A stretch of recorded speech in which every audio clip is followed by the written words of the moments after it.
Assalamualaikum warahmatullahi wabarakatuh. Selamat berjumpa pada pembelajaran matematika untuk kelas 7 pada semester 6. Kali ini saya akan membahas tentang pengertian titik, garis, dan bidang. Matematika itu terdiri dari beberapa unsur, yaitu unsur tidak terdefinisi dan unsur terdefinisi. Dalam teori geometri terdapat beberapa istilah atau kita sebut tidak memiliki definisi atau terdefinisi. Unsur-unsur yang tidak terdefinisi misalkan titik, garis, dan bidang. Contoh adalah titik A1. A1 ini hanya sebuah kesepakatan atau titik A1 kita namakan ini adalah sebuah kesepakatan yang berupa nokta, bahwa titik itu berbentuk seperti nokta. Kemudian garis G. Misalkan di dalam garis itu ada titik R dan titik S. Sebenarnya garis G ini merupakan kumpulan titik-titik sedemikian rupa sehingga membentuk sebuah garis.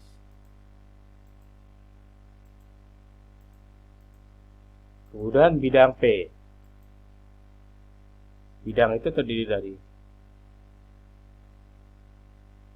titik, misalkan titik K, titik L, atau titik M. Bisa dibuat pengertian bahwa garis ini merupakan kumpulan dari garis-garis atau titik-titik. Perhatikan gambar berikut ini.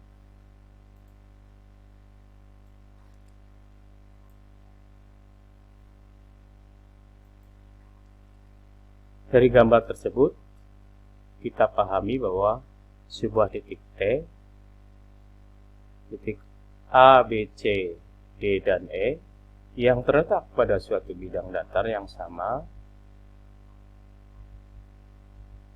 maka semua titik yang terletak pada bidang datar yang sama disebut titik koplanar. Sedangkan titik yang terletak pada garis yang sama disebut titik kolinier. Mari kita bahas tentang garis. Garis merupakan bangun paling sederhana dalam geometri karena garis adalah sebuah berdimensi 1. Perhatikan garis AB.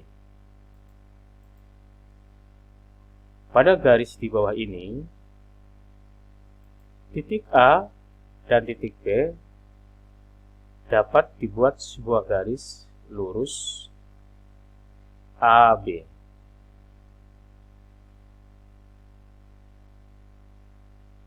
Kalian akan mempelajari kedudukan sebuah garis.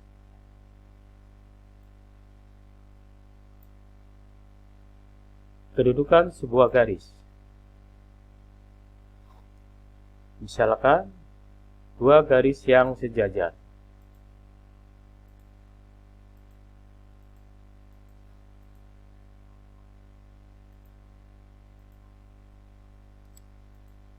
Garis K dan garis L itu sejajar. Artinya, jarak antara titik yang terletak pada garis K dan garis L itu akan sama. Contohnya dalam kehidupan sehari-hari, garis yang sejajar kita lihat pada rel kereta api. Maka garis yang sejajar ini tidak akan bertemu, artinya tidak mempunyai titik potong. Yang kedua, dua garis yang saling berpotongan. Misalkan garis M dan garis M. Dua garis yang saling berpotongan akan bertemu atau akan memotong pada satu titik.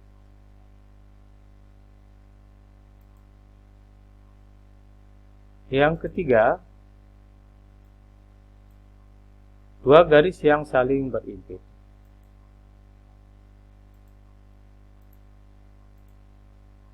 Misalkan garis P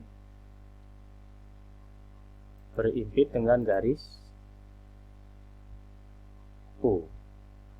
Maka sepanjang garis P dan garis U, titik-titik yang akan bertemu atau semua titik yang akan berpotongan. Artinya semua titik pada garis P dan U akan bertemu sepanjang garis P dan U sama panjang. Yang keempat, dua garis yang saling bersilangan. Contohnya, kita perhatikan sebuah kubus atau balok A, B, C, D, E, F, G, H.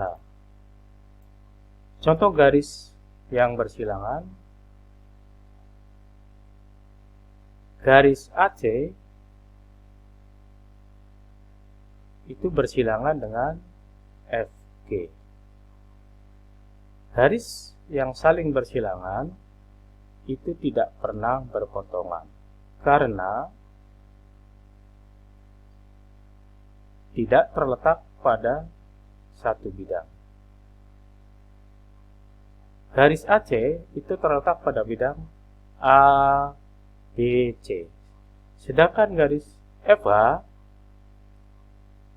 itu terletak pada bidang E, F, G, H.